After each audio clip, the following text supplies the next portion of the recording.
అసలు నాడి చూడడం అంటే ఏంటంటే డేట్ ఆఫ్ బర్త్ పేరు వివరాలు ఏమీ అవసరం లేదమ్మా. ఆడవాళ్ళైతే ఇడం చెయ్యి, మగవాళ్ళైతే కుడిచి, ముందు వాళ్ళుడి వేలుముద్ర మనకి ఇవ్వాలి. ఇచ్చే తర్వాత పురాణ కాలంలో రాసియ తాటాకు తాళపత్ర గ్రంథం ఉంటుంది. అప్పుడు వాళ్ళకి సంబంధించిన తాళపత్ర గ్రంథం వెదికి దాంట్లో వాళ్ళుడి కరెక్ట్గానే వివరాలు మ్యాచ్ అయిన తర్వాత వాళ్ళుడి భవిష్యత్తం చెప్పబడుతున్నాం. అది ఒక 16 చాప్టర్గా తాళపత్ర గ్రంథంలో రాసి పెట్టారు. అప్పుడు ఫస్ట్ చాప్టర్ ఏంటంటే వాళ్ళుడి వేలుముద్ర ప్రహారం చెప్పారు.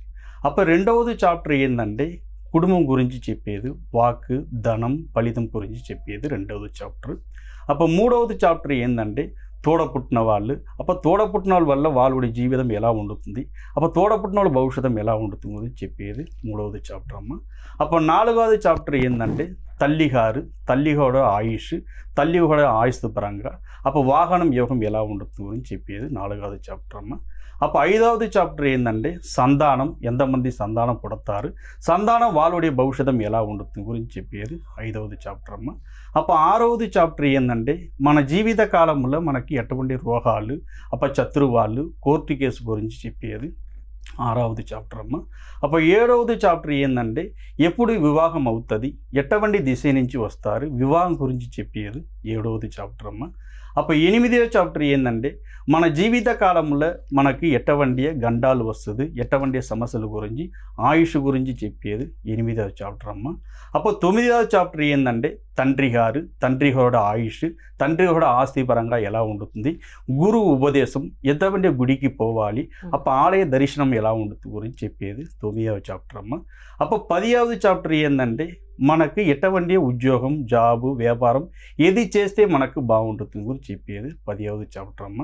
అప్పుడు 11వ చాప్టర్ ఏంటంటే మన జీవిత కాలంలో మనకి ఎటువంటి ద్వారా మనకు లాభాలు వస్తుంది, అప్పుడు రెండవది వివాహం గురించి చెప్పేది 11వ చాప్టర్. అప్పుడు 12వ చాప్టర్ ఏంటంటే అమ్మ మన జీవిత కాలంలో ఎటువంటి ఖర్చులు వస్తుంది, ఇతర దేశ యోగాలు మనకి ఎలా ఉంటుంది 12వ చాప్టర్ అమ్మ. అప్పుడు 13వ చాప్టర్ ఏంటంటే మన పూర్వ జన్మంలో ఎక్కడ పుట్టియాము, ఏ పావకర్మం చేసాం, దానివల్ల ఈ జన్మత్తులో ఏ గుడికి వెళ్ళాలి, ఏ దర్శనం చేసుకోవాలని చెప్పేది 13వ చాప్టర్.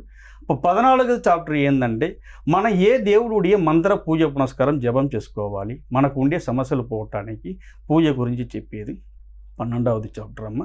అప్పుడు తమరుడి జీవితంలో ఇంకా రాబోయే కాలంలో 15వ చాప్టర్ ఒకటి ఉంది, మనకి ఎటువంటి రోగాలు ఉంది, ఆ రోగాలకి ఎక్కడ మందులు దొరుకుతూ గురించి చెప్పేది 15వ చాప్టర్. ఇప్పుడు 16వ చాప్టర్ ఏంటంటే మన జీవిత కాలంలో ఏ బుద్ధి ఏ దిశ నడుస్తుంది, అప్పుడు పొలిటికల్ గురించి చెప్పేది 16వ చాప్టర్ అమ్మ. అప్పుడు 16వ చాప్టర్గా తాళపత్ర గ్రంథంలో రాసి పెట్టారు. దాని ప్రకారం వాళ్ళుடைய భవిష్యత్తం తెలుసుకోవటానికి కుదురుతుంది. అంటే పొలిటికల్ గా అన్నారు లాస్ట్, ప్రతి మనిషికి ఏం పొలిటికల్ గా వెళ్ళాలని ఉండదు, కానీ ఉందా లేదా అనేది కూడా అది ఉందా లేదని తెలుసుకోవచ్చు అమ్మా. అంటే ఉంటే ఏ పొజిషన్ పోగలుగుతారు అంటే చాలా మందికి ఇష్టం ఉంటుంది. అవునమ్మా, అది పెద్ద పొజిషన్ పోతారా, లేదా చిన్న లెవెల్ కి పోతారా, వాళ్ళు ఎప్పుడు పోతారు, ఏ వయసులో పోతారు, మొత్తం దానిలో ఉంటుంది. దాని ప్రకారం వాళ్ళు తెలుసుకోవచ్చు. ప్రతి మనిషికి జీవితంలో ఏమేమి కావాలో అన్ని కూడా రాసిస్తుంది, అన్ని రాసి పెట్టి. ఓకే, ఇది మీకు అంటే ఎక్కడి నుంచి నేర్చుకున్నారండి? ఇది ఏంటంటే తమిళనాడులో వైదీశ్వరం కోవిల్ అంటారమ్మా. అక్కడ వైదీశ్వరం కోవిల్లో మన గురువు ఉంటారు, ఎల్ రమేష్ స్వామి ఉంటారు, వాళ్ళుడే శిష్యులు అనమాట. వాళ్ళ ద్వారా మనం నేర్చుకుని ఇక్కడ హైదరాబాద్ ఇప్పుడు స్వామి ఉన్నారు. సో వాళ్ళ శిష్యులు మీరు, మీ ద్వారా పారంపర్యంగా చేస్తున్నారు, ఆయన పారంపర్య కొనసాగుతూ ఉంది. సో చాలా మందికి ఇష్టమైన సబ్జెక్ట్, ఎందుకంటే చాలా మందికి డేట్ ఆఫ్ బర్త్ ఉండదు, ఓకే, ఏం తెలియదు మన గురించి, ఒక నేమ్ కూడా నక్షత్రం బట్టి పెట్టారో లేదో తెలియదు.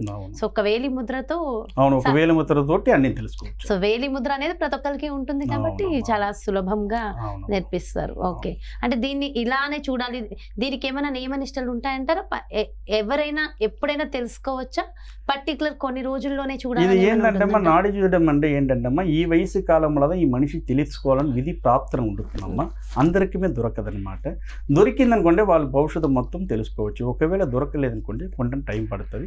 దాని తర్వాత తాళపత్రం దొరికిన తర్వాత వాళ్ళ భవిష్యత్తు మొత్తం ఇప్పుడు ఏం నడుస్తుంది, ఏం నడవకపోతుందో, ఆయుష్ కాలం ఎప్పుడు వరకు ఉంది, మొత్తం డీటెయిల్స్గా తెలుసుకోవచ్చు. అయితే ఇక్కడ ఒక చిన్న సందేహం ఏంటంటే చాలా మందికి మైల ఉంటుంది ఏలి నాటి సంవత్సరికాలు ఇంకా అవ్వవు, అవును. అలాంటి వాళ్ళు కూడా తెలుసుకోవాలనుకుంటారు. అందరికీ తెలుసుకోవటం, అందరికీ మీరు రాసి పెట్టి ఉన్నారు.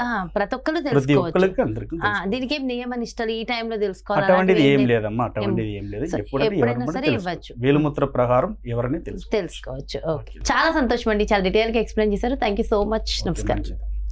ఎస్, చూసారు కదండి, మరి తాళపత్ర గ్రంథాల ద్వారా మనం చక్కగా మన జాతకానికి సంబంధించి ఎలాంటి రెమెడీస్ చేసుకుంటే బాగుంటుంది, మన జన్మ ఏంటి, గత జన్మ ఏంటి, ఈ జన్మలో గతంలో మనకి ఏం జరిగిందో ఎలాగో మనకి తెలుసు, బట్ చెప్తారు. అండ్ ప్రజెంట్ జరుగుతున్న సిచ్యువేషన్స్ ఎలా ఉన్నాయి, ఫ్యూచర్ కూడా చక్కగా మన ప్రెడిక్షన్ ఇచ్చేస్తారు.